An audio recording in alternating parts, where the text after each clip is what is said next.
Welcome to the garage, everybody. So today we'll be putting this camshaft into this LS motor. Let's get right to it.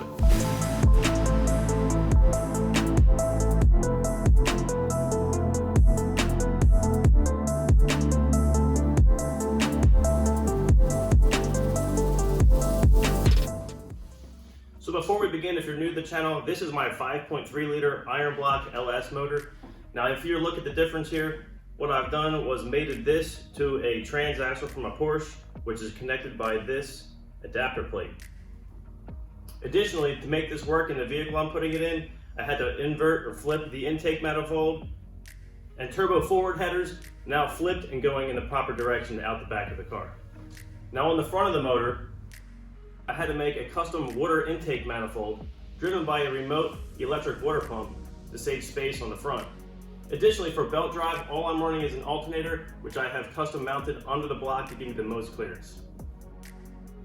So before we get started, I'd like to give a huge shout out to Jay over at Starfire Graphics, who reached out and sent me this banner for the garage.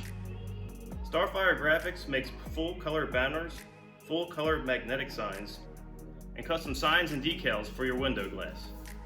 He additionally included these stickers that if anyone wants one, I'll be happy to mail you one. So if you want to get you something like this, check out Jay from Starfire Graphics. Let's get back to work. So getting started, we'll be using what is known as a sloppy stage 2 camshaft, which is made by Elgin. This is a pro stock camshaft and the part number is E1840-P. Additionally, we'll be using some upgraded springs to handle the lift and duration. I'll be using the PAC 1218s, which are a known good combination for this cam swap. Product links in the description down below. The cam card for this camshaft is lift intake 0.344, lift exhaust 0.344, valve lift intake 585, valve lift exhaust 585. Advanced duration on the intake is 283 degrees. Advanced duration exhaust is 286 degrees. So this is how the camshaft comes in a box. Unfortunately, they're not in the bag, so you can see all the cardboard dust is all over it. So we're gonna have to clean that up, as well as there's some machining paint marking on here, which apparently comes on all the camshafts. Okay, so here I have everything we're going to need for this cam swap. We have the Elgin can itself, our updated valve springs to help avoid our valve float. We have a 5/16 wooden dowel to block up our lifters in case prevent them from dropping into our cylinders. Additionally, our valve spring compressor tool. So that's everything we needed to get started. Now I'm going to get into this motor and we'll see what it looks like on the inside. All right, so getting started, all we're going to need to do is remove our accessories, our timing cover, as well as our valve covers. So we're going to get them ripped off right now.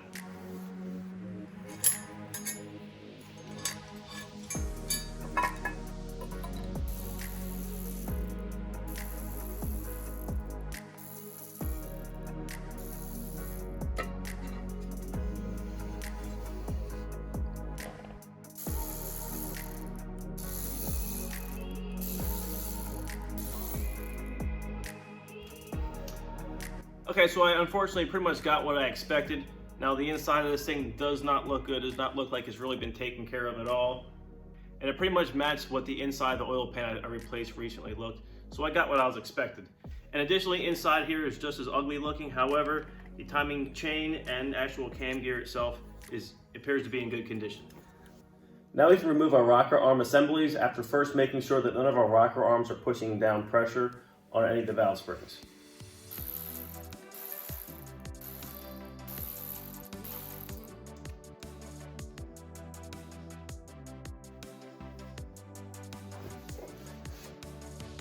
Now we can remove all the push rods.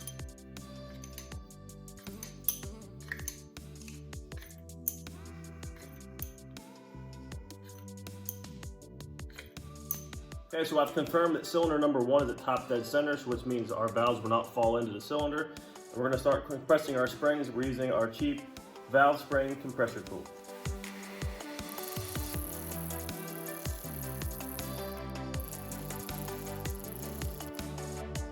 Now we compress our valve springs with our valve compressor tool.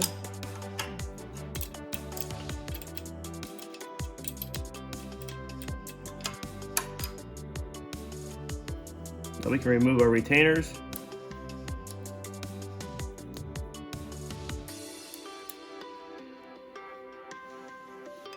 And then remove the top of your spring compressor tool to gain access to the valve springs.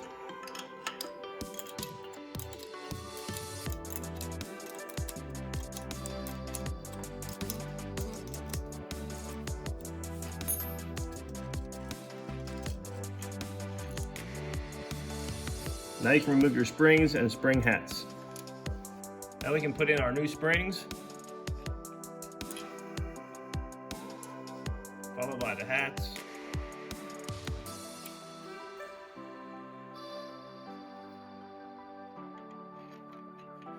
And reapply our spring compressor.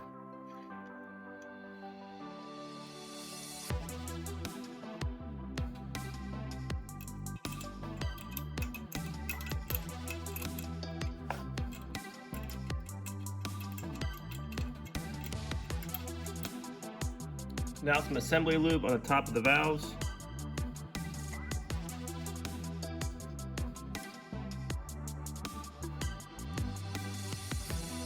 Now we can reinsert our retainers. Now we can release our spring tension.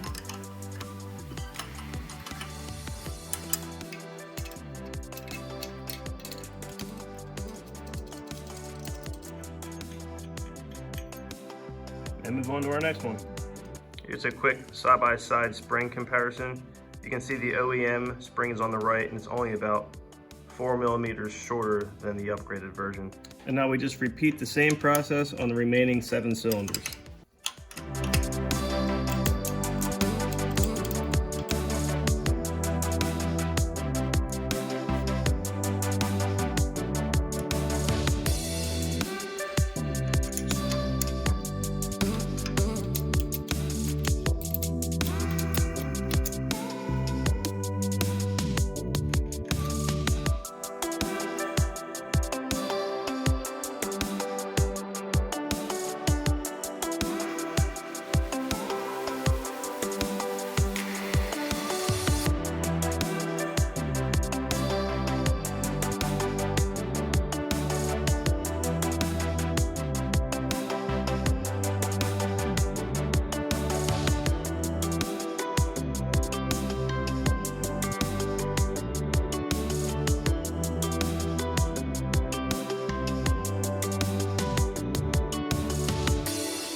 Okay, so now all 16 of our valve springs have been installed, and now we can move on and start our process for installing the camshaft. So I've already moved over and lined up the timing. So I have cylinder number 1, which is right here. That's a top dead center. I have my timing mark here, lined up to the timing mark right here. So you can see that little mark on the gear itself. So we can take off our cam sprocket, giving us access to the cam plate.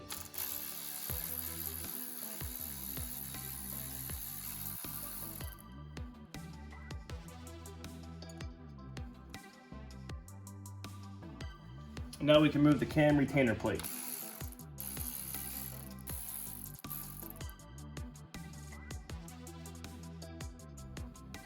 Now we're just going to thread in these longer bolts. You can use your water pump bolts if you still have them. And that will help us grab this and maneuver it a little better.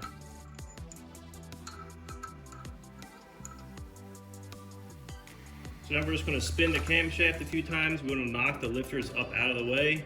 And then we can come in with our dowel rods. You can see I made a little bit of a flat edge on this corner here. It just helps go in. You want to put the flat edge right here where the lifters run.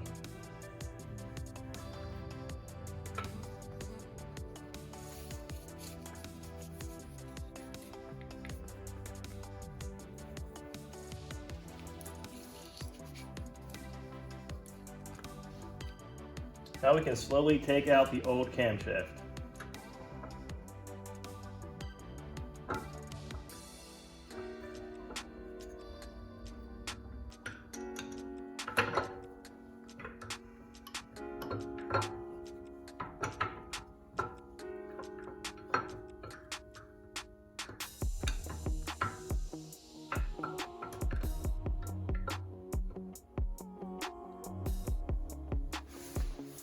The cam came out no problem. However, I have good news and bad news. The good news is all the actual bearing journals look beautiful. There's no additional wear at all that I'm worried about. Now on the actual lobe itself, you can see this wear mark. It's even rough on my fingers. So that's probably telling me my lifter's also wrecked. So that's probably gonna be, rip the entire engine apart anyway. So this is a new cam. You can see I already got my longer bolt in here to help me put the thing in. The bearings on this are looking perfect, and the lobes do not have any of those horrible marks I just showed you from the other one. So now we're gonna put assembly lube on this, and we're gonna get it in there.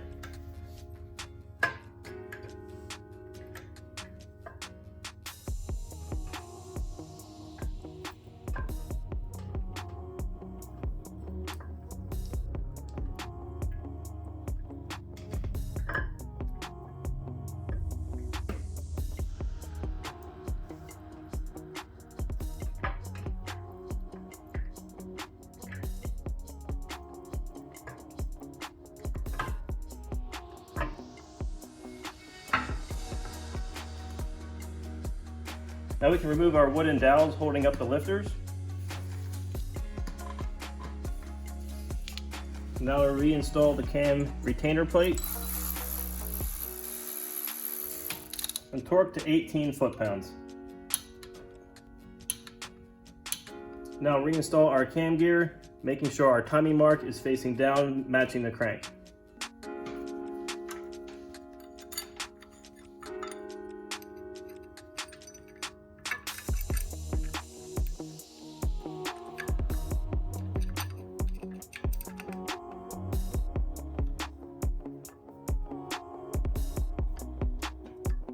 Cam gear installed, lower dot matching the upper dot on the crank. So now we can torque those 3 bolts to 26 foot-pounds. Now reinstall the push rods.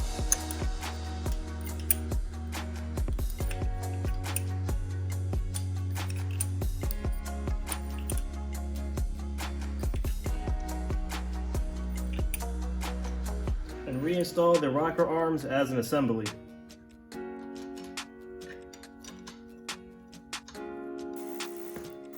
Now tighten to 22 foot-pounds.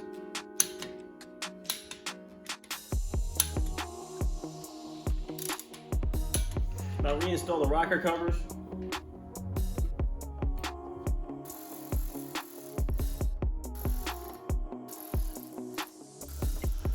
And reinstall our timing cover. We'll final tighten these after we install the harmonic balancer. So the cam and valve springs have been successfully installed. It was actually a pretty simple process. However, the unfortunate part was breaking out the old camshaft and finding these scoring marks on the lobes. Please let me know what you think in the comments below. Let me know if I should replace those lifters. Also join me next time when we get this engine started on a dyno and back in that MR2. Thanks for watching, and I'll see you next time.